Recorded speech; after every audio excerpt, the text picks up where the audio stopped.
In our very first story, all government ministers who embark on official foreign travels on first-class tickets have been directed by the presidency to stop with immediate effect. Government has also directed all its ministers to cut down on foreign travels in a bid to curtail government expenditure for spending. The directive was issued in a letter from the Office of the President and signed by the Chief of Staff, Julius Deborah, on November 16. Even though government has not clearly stated exactly how much these travels cost government, the Chief of Staff expressed some concern. Speaking to Joy News, Executive Director of the Ghana Integrity Initiative said the directive by the Chief of Staff is long overdue.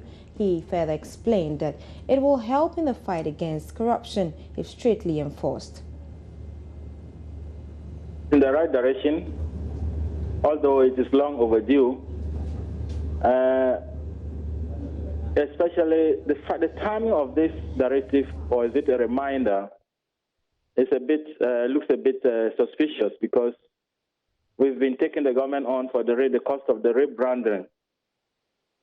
So when this comes up, just maybe to cool us down and tell us that the government is doing something to cut down on costs. The fact that this thing has come out at this time when we're talking of wastage as a result of the rebranding, the reminder has just come out to maybe tell us that, oh, see, we are doing something, only that you are not saying it. If people have flouted it, and it has given rise to a reminder, something should have been done to those who flouted it. There's no point always making these directives, giving these directives, when you don't put in place measures to check it, you don't put in place sanctions for people who flout it. So definitely, there's no guarantee. We cannot be assured that this is going to happen. So for you, you think that this is not enough to fight corruption? It's not enough in terms of efforts to fight corruption? It is not enough for about 2 or 3 reasons. One, the fact that this is not the first time the directive is coming out and that nothing has happened to people who have gone against it. But secondly, because we are not told about measures to check it. For example, I know there are some officers, when they are invited by sponsors and they say that giving them an economy ticket, they are able to get their institution to make a difference, make up the difference for them to fly business or first class. And I'm not sure that the government has a way of checking these things. And so for it to be effective, they need to first put in place measures that will make sure that they can check and identify abuses, and then sanctions for people who have abused this system. I can tell you, a Danish minister has to resign, was compelled to resign because if he or she flew first class. It will be one of the ways of not necessarily involving corrupt acts, but cutting down on costs to the taxpayer. Vice Azim also touched on the bus rebranding saga. He believes the directive for no first-class flights for ministers is a diversionary tactic and the media should not buy into it. This should not make us forget about the rebranding, because I don't want to believe that this has thrown in just to confuse the issues. We in the media, we in the civil society must follow up on the rebranding, because it's another source of wastage. It's good to give the directives, but do we follow up to do stuff, to act on the findings, the recommendations of the of the committee that has done the investigation? Because we need to know who has done wrong, what amount is involved. Are we going to recover those monies from the people that have done wrong? Or what sanctions are we going to impose on those people? Otherwise, it's just like the Judgment Debt Commission's report. You do the report, government accepts some recommendations, and ignore some recommendations, and even those recommendations that are accepted, you don't see the action that is being taken. And so we just keep wasting time doing these things, making pronouncements that would have backing them with action, and then at the end of the day, you see, it's like, oh, it's a way of making Ghanaians to forget about some of these things. But unfortunately, there are Ghanaians that are recording all these things. Ghanaians are not forgetting about these things. Only that they feel unable to take action. All the ministers are answerable, I think, answerable to the Chief of Staff on behalf of the President. So I think if it's something to do with the ministry, I think the Chief of Staff has a right, a responsibility to look at this. And that's why he has assigned it to the appropriate institution. And I know that the Attorney General is working with the Yoko on this. Let's now turn our attention to health. And health assistants in the northern region on Monday picketed at the Regional Coordinating Council to demand employment from government. The graduates, numbering about 500 from 4 different institutions, accused the Health Ministry of bias in their postings. According to the health assistant graduates, rules governing their studies stipulates that they are posted 3 months after graduation. However, they have been home for the past 15 months with no employment in sight. They accuse government of favoring their colleagues in the south over them. Let's get more information from our correspondent Martina Bugui. Good afternoon, Martina. Good afternoon. Right, thanks for joining us. What is the latest on this issue? Well, after yesterday's incident, the minister finally met the group that was around 3 o'clock in the evening, and he said the region needs more nurses, and so he would do all he can in his capacity as the father of the region to get the matter resolved. And so he asked them to write their name and present it to the Regional Coordinating Council, which would then in turn liaise with the Ghana Health Service and the Ministry of Health and have the matter resolved. Right. Does it look very positive for these over 500 graduates to get employed? Speaking to them, they think that it is possible because the opportunity is open. Others have been employed, and why can't they also be employed? And so once the minister said he wasn't aware of the issue and now has been notified or it has been brought to his attention, we are positive that it will be resolved. Right. Thank you very much, Martina, with those updates. There, we'll see how that goes. And away from that, chiefs and people of Nkonya and Alavanyo in the Volta region have once again agreed to partake in a mediation process to end the protracted conflict between the two factions. Both fuming parties were made to sign a peace flag to signify their willingness and agreement to engage in the mediation process and also cease from attacking each other henceforth. This is a third consecutive attempt aimed at bringing lasting peace between Nkonya and Alavanyo. The genesis of the conflict dates far back in 1920, where the Nkonyas and Alavanyos had a misunderstanding over the ownership of a stretch of land, which consequently resulted to the killing of each other. At a memorable peace and unity derby at Pando, to commence the mediation process, both parties presented their signed peace flags to the Volta Regional Peace Council, signed a peace accord, and promised a collaborative effort towards the prevalence of peace. The paramount chief of Alavanyo, Togbe Cheje Atakra, who affirmed that both factions are suffering due to the conflict, pledged his support and commitment to a successful mediation process. From 2005 to 2009, we went up and down, up and down, up and down, trying to make peace. All those who were associated with that movement know very well that Seji Atakra was not the cause of the stalemate. They know. So when I was talking with my friend, the chief and teacher, I told him that, so if today someone should kill Seji Atakra, that will not end the conflict. And he said, those who are thinking that way are not resident at home. Please, let us all join hands. As we have danced, after the dance, Nana Yampim and myself, we know what to do after here. On the other hand, Nkobia Hene of Nkonya traditional area Nana Ampem Dako urged both parties to stop being hypocrites as negotiations for peace are underway and urged the third parties of the mediation process to critically analyze the conflict situation for the appropriate approaches. I am like a stubborn son. I am no hypocrite. So, Nkonya and Alavanyo esemwara. If really we will live here, and then you hypocritically talk like this and go back and shoot Estemwala. If you people are suffering, I am not suffering. Thank you. Because we are hypocrites. And let's leave this hypocrisy and then do the right thing. We are intermarried. Dogbe Hefu, the chief of Alavanyo Deme, is my senior brother, and I am the chief of Ahonjo. How can you tear us apart? Will Dogbe Hefu take his army into Ahonjo to come and shoot me? Or will any Nkonya man go to Nkonya Deme and shoot Dogbe Hefu and I'll smile because I look stupid? Thank you, Dr. Hosu. You made a statement. I didn't know that God created people to resemble me in thinking. On the International Peace Day, I gave this proverb. I said, if you have a sore on your forehead and you continually put the hot water on your legs, you are not treating the sore. So the researchers and the peacemakers and all those things analyze the situation. If you learn how to mop at the university in Accra, and they give you the first degree, and you come back to Atulba BC or maybe Navrongo, in a place where there is no tile, you can't use those experiences here.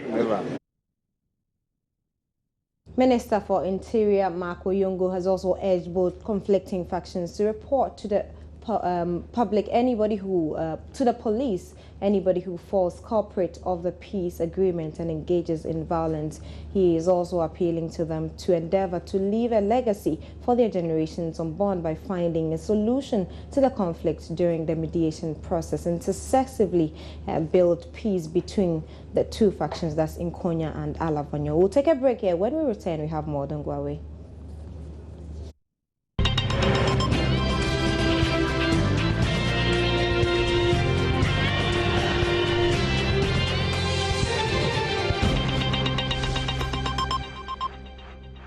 Still watching Joy News today, and Ghana's parliament yesterday approved 826.8 million cedis for the Electoral Commission for the conduct of presidential and parliamentary elections next year. The commission had budgeted over 1.1 billion cedis for the polls, with the expectation that some 100 million cedis would be used for the other administrative expenses.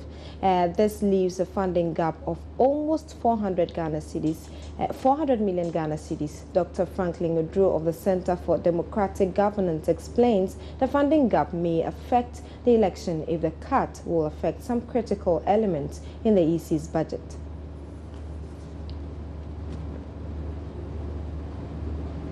So on the face of it, I think it comes across as worrying in the sense that one of the things that we don't want to do as a country is to handicap the Electoral Commission so that it can be effective and perform its task, especially in our political environment where there's a lot more competition. It's a polarized society. The Electoral Commission, as the empire, needs to be properly funded so that it can perform its task.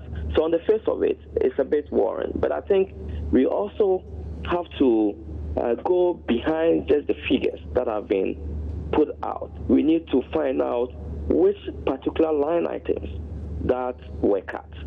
Will those line items not funded affect the overall performance of the Electoral Commission?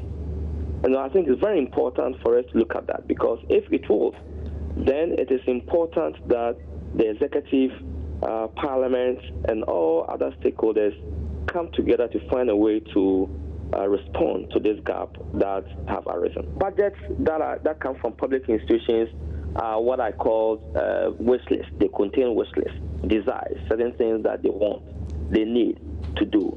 Not everything that they put in the budget are essential, that if they don't get, they cannot perform. We need to look at the broad and the key mandate and objective of the Electoral Commission.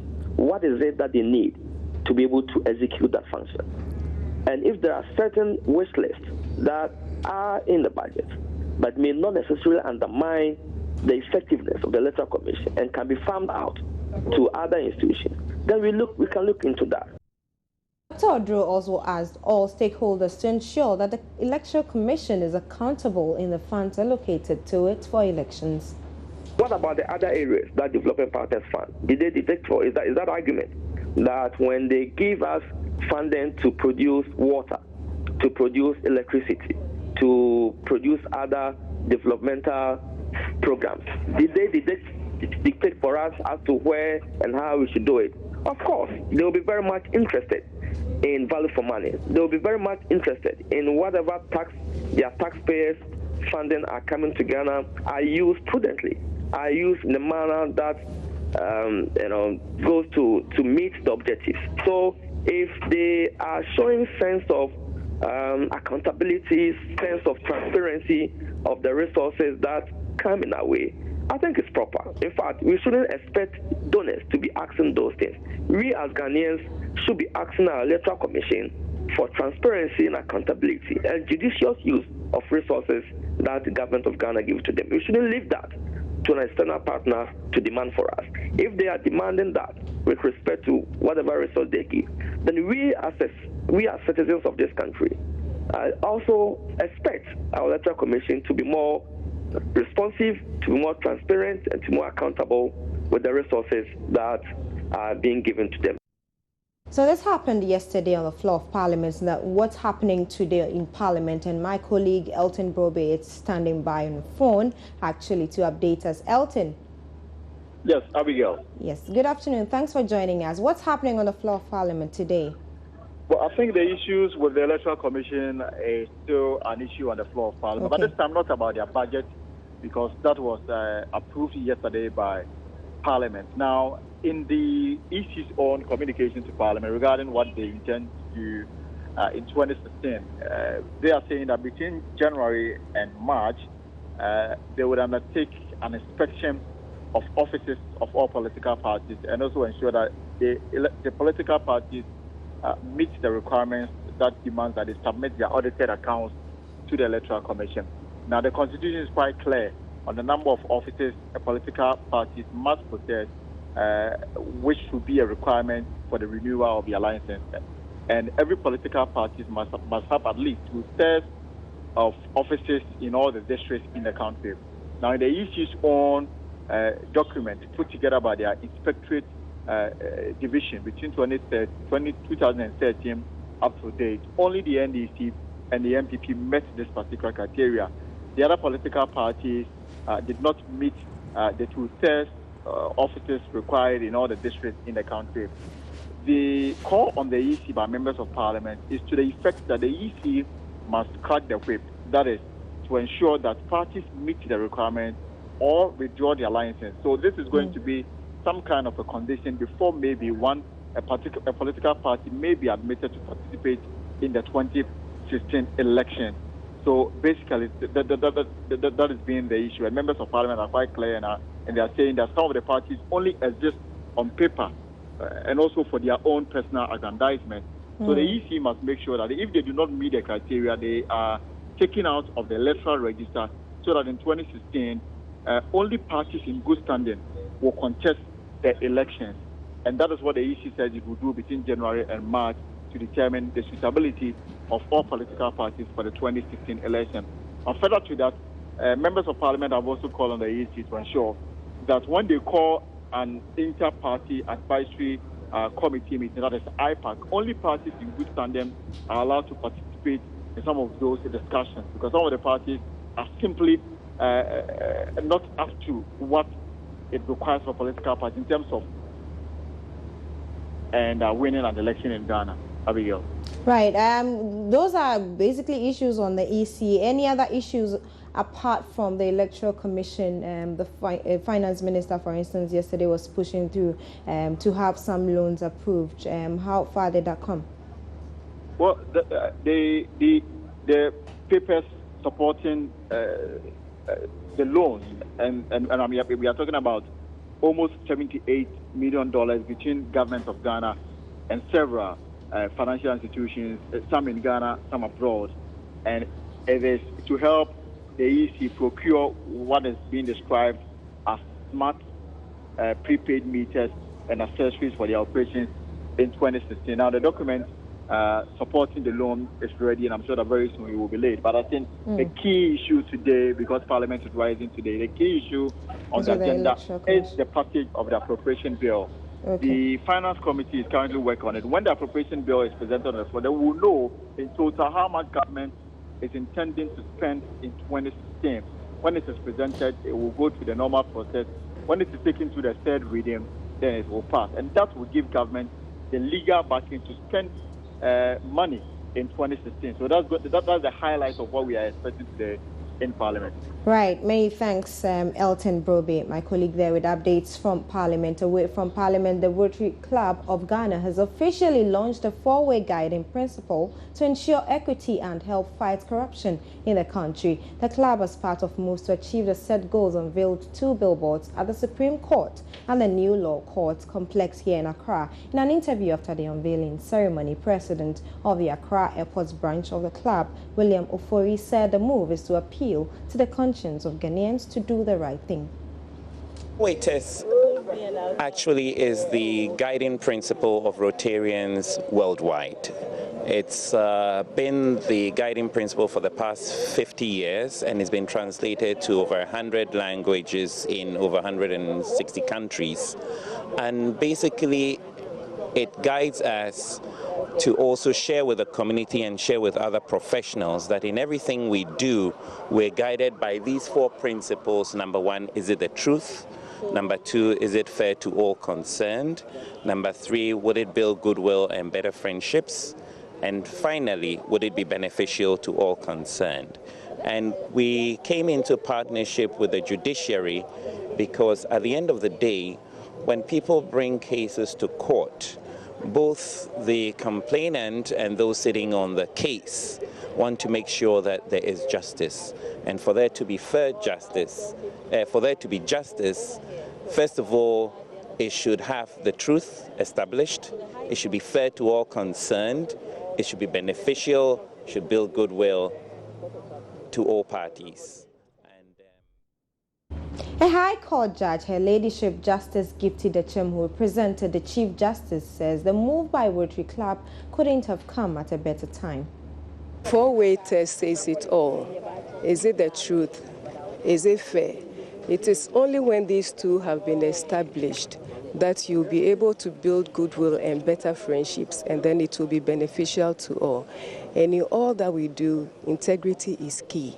And we should, it really came at a good time that the judiciary was trying to redeem its image. How would this project by the Rotary Club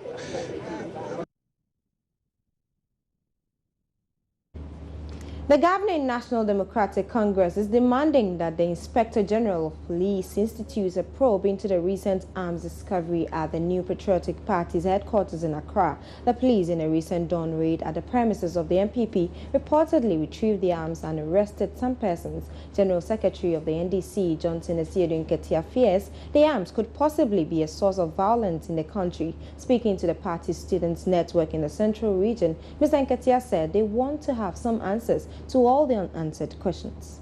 We heard that there were guns that were retrieved at the party headquarters. The police went in to do some arrest. Quickly, our brothers have tried to shift the argument from answering the question as to why a party headquarters ought to be an armory. And they are now concentrating on the people who came there, whether they were sent by MPP or NDC or they were sent by somebody and so on. So we want to demand from the IGP that the nation needs to know what,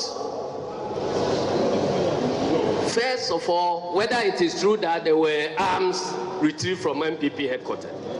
By whoever, we don't care. But we must know whether there were arms. Find out how those arms got there. And what the intention of the arms were. Because if if it happens that a major opposition party can be keeping arms in their headquarters, then nobody can guarantee the security of this nation, because they have a following.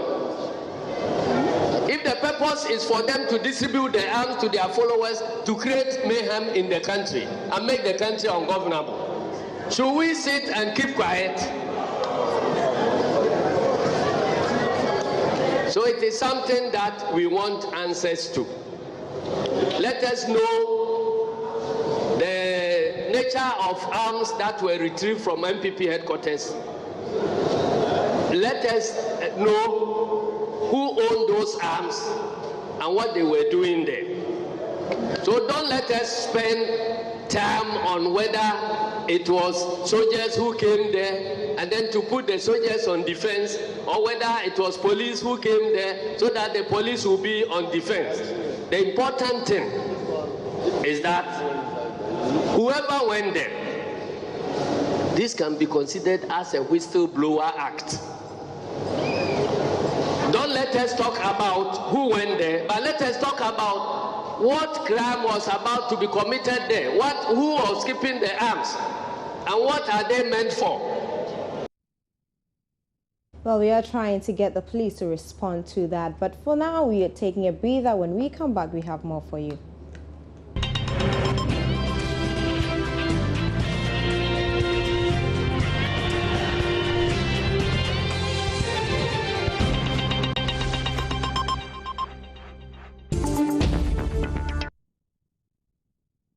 Time to talk business, and my colleague Emmanuel is here to talk business. Yes, what's happening, Emmanuel? Well, in business, you would recall some time back that some staff of ADB were dismissed for conduct, misconduct. I believe there's more on that. Yes, it has come to our table that none of them were found guilty of the that misconduct. Let's get the allegations. details. All right. Okay. Thank you very much. Once again, this is Joy Business, and Joy Business has intercepted the disciplinary committee report of the ADB, disclosing that none of the staff dismissed early last month was found guilty of allegations of misconduct leveled against them. It will be recalled that 10 of the staff, including a branch manager and relationship manager on the 24th of November this year, filed a suit at the Industrial and Labour Division of the High Court challenging their dismissal. Let's hear more in this Business Desk report. The letters of dismissal and a statement by the bank had earlier said the board took the decision after a review of the recommendations of the disciplinary committee. However, Joy News checks indicate that nowhere in the report is any of the dismissed staff pronounced guilty or recommended for dismissal. In its recommendations, the committee states in favor of each of the 12 staff investigated thus, quote, was not found to have breached the bank's policy, unquote. The report signed by its chairman Bernard Appiah Jibi and all members seems to confirm part of the earlier claim. When contacted, lawyer for the dismissed staff, Samson Ladi Ayenini, confirmed citing the report but declining comments, except to say he will do his case in court and that he is certain about his case with or without the report. Management of the ADB has assured that it will open for business tomorrow, Wednesday, the 23rd of December. The announcement follows reports of a possible strike action tomorrow by members of the Union of Industry, Commerce and Finance, UNICOF. Now, moving on, Christmas shopping is not changing irrespective of the economic challenges. Business consultant Charles Mensah has, however, been advising against borrowing to shop for the Yuletide. He spoke to Joy News analysis program Business Live. What I would advise you to do around this time is probably to go in for a capital expenditure, because some people like Christmas to buy a television set, to buy a video set or a deck, or to buy a car, for Christmas. Some even go to the stream of changing their spouse's wardrobe. That, I think, will be a bit of on the higher side. So if you can save that money, because immediately after Christmas, some of the companies will drop their prices. So you can even get a better deal in January, February, thereabout. So there's no need to impress. I mean, focus on the Christmas, the festivity itself, i.e. the food, the drinks, the visitors, and all those. So don't go and credit because you are in the market or because you are in the informal sector. It's easy for you because they know you, they know where you shop, they know where you buy things, they know where you also sell things. They'll give it to you on credit. It won't augur well for you to go and buy food stuff on credit, and then come January, you are servicing those debts. Because it is a bad thing to start the year with debt servicing. So I've also encouraged them to, or I would also recommend to them, just like I've done for other groups, for the informal sector, please slow down, don't credit the things, credit up to the point where you can service. But if I were them, don't buy things that you service the debt in January, especially if it has to do with food stuff. All right, so that was an advice from a business consultant, Charles Mensah. Moving on business, airfares are expected to reduce next year as a consequence of the Cape Town Convention ratification by Parliament early this month. The convention was by 8 other conventions and treaties tailor-made for the aviation sector that were ratified by Parliament. By this, domestic airlines are now able to secure relatively inexpensive aircraft leases that will ultimately translate into reduced direct operating costs. This is expected to translate into cheaper fares for passengers. Prior to the ratification of the Cape Town Convention, airlines have had to pay about $500,000 per month to their lessors for the use of equipment on wet lease. The cost of aircraft leasing is expected to reduce by some 20 to 30% following the ratification of the convention.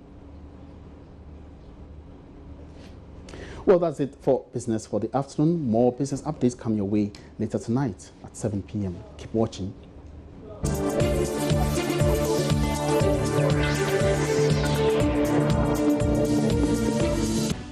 Time now for sports, and Benedict Owusu is here with the latest in sports. Benedict, how are you? You're looking very lovely. Thank you, you too. Well, let's go straight to sports. I don't want to talk more about Abigail. And we'll start with the Ghana Football Association. And consistent conclusion by some retired national footballers that Ghana is not worth dying for will soon be reversed, according to Ghana football legend Mohamed Polo. Now, this comes after the Ghana Football Association yesterday announced the establishment of an endowment fund to cater for retired national team footballers who must have been struggling financially years after serving the country in football at the highest level. Now, dribbling magician Mohamed Polo, who played for the Black Stars Accra Hearts for Great Olympics, has praised Ghana FA boss Daskusi Nyantichi for this initiative. Ghana football has come a long way, and if today no other person than the GFA president Nyantichi's time of office, he has come up with this encouraging news that they are putting in some funds, for us the players, retired players, national players, for us to earn something. I think it's worth saying that we thank him, and we thank God, for giving them and him particular this wisdom. That was Mohamed Polo, former Black Stars International. Now, former Asante Kotoko player and now CEO of the club, Opukunti, also praised Nyantichi for the endowment fund. It's not easy to able to look into the past and try to help. I think President Kwesi Nyantichi deserves applause, and it's long overdue, because so many past footballers they are destitute now, and all not because of their selfish ambition, but because that time we pray for the love of the game, the love for the nation. And so I believe it has been long overdue, but thank God there is nothing late to start. And I will praise the GFA now. The president has done well, and we are all happy, and it's also going to be a blessing to the nation itself, because it's not going to be only the 70s to the 90s group, but it will continue, and we pray that it will continue till the kingdom come.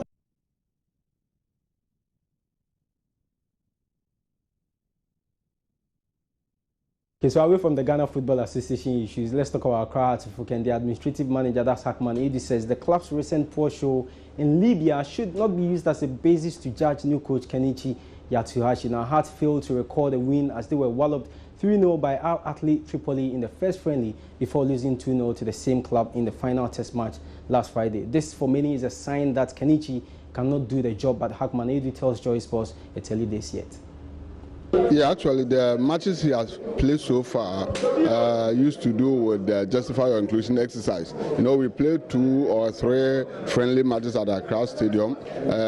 Those matches were played by the new or the Justify players, and he just used that to select his players for the season. And then after he started, he missed the new players and the old players to start the preseason actually. When he started, within a week, he had to travel to Libya, and I will tell you that because you are just using the Justify Your Inclusion as players to play in those matches, you could not, or one cannot use that to assess him. Now, what we want to do is that we want to give him some time. Let him, once he has gotten the mix of players that he wants, from now up to the G6, we'll know exactly what he can offer to House of Folk fraternity or fans.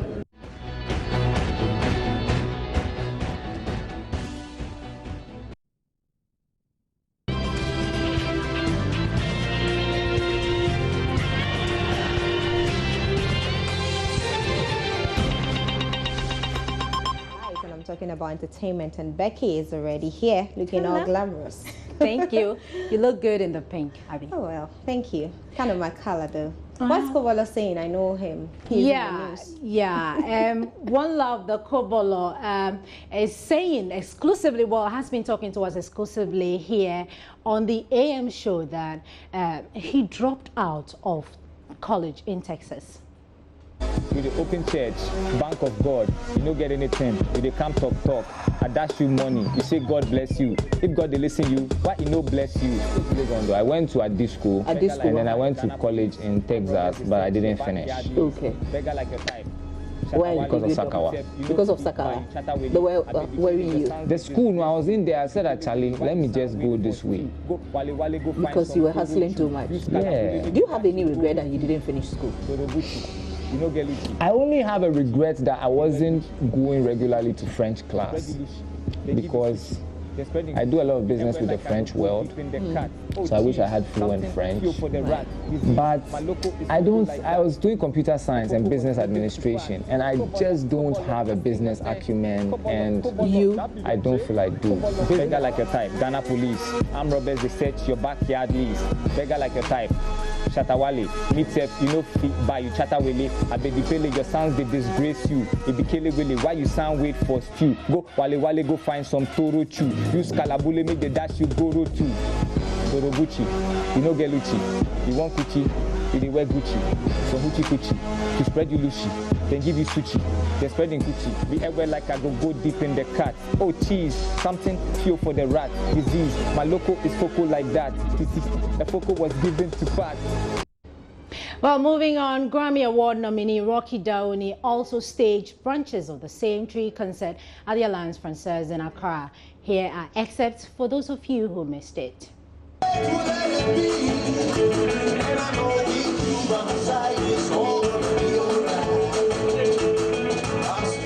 Everybody jumping and singing together, and we creating that energy of oneness. And Wiala's opening amazing set, and Wiala coming on stage to join me, for Sunshine Day, and then Teddy Oseo for Sibisa being in the house and joining to sing Sunshine Day with the whole crowd, and then Samini joining me on Black Star to sing, and then all of us singing in Ghana together, and really it was just surreal. It was really, I mean, my heart was so full with just so much joy, and my mother being there and my family being there, it was kind of the best holiday gift I ever had. It was a great night for Ghana music.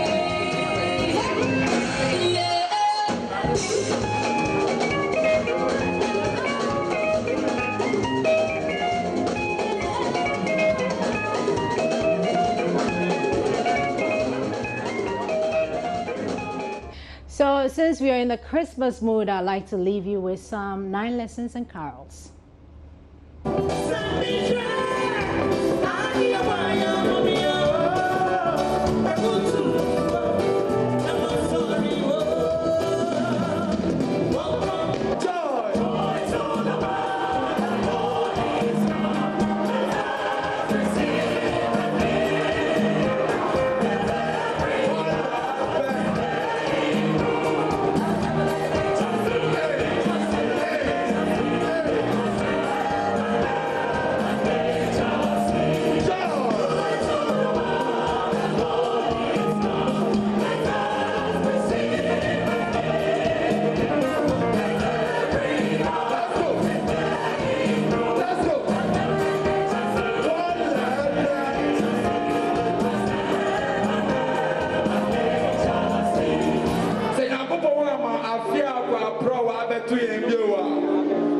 It's all about joy.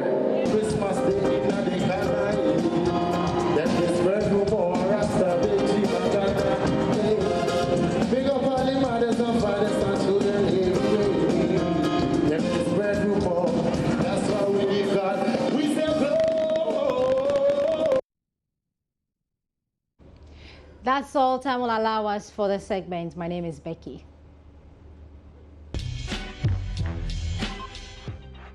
And that'll be all for Joy News today. But for more news, you log on to myjoyonline.com. And when you go to My Joy Online, you'd see a lot of stories from politics to business and entertainment, sports. And we have Ghanaian engineers set up a committee to grade Ghana's infrastructure.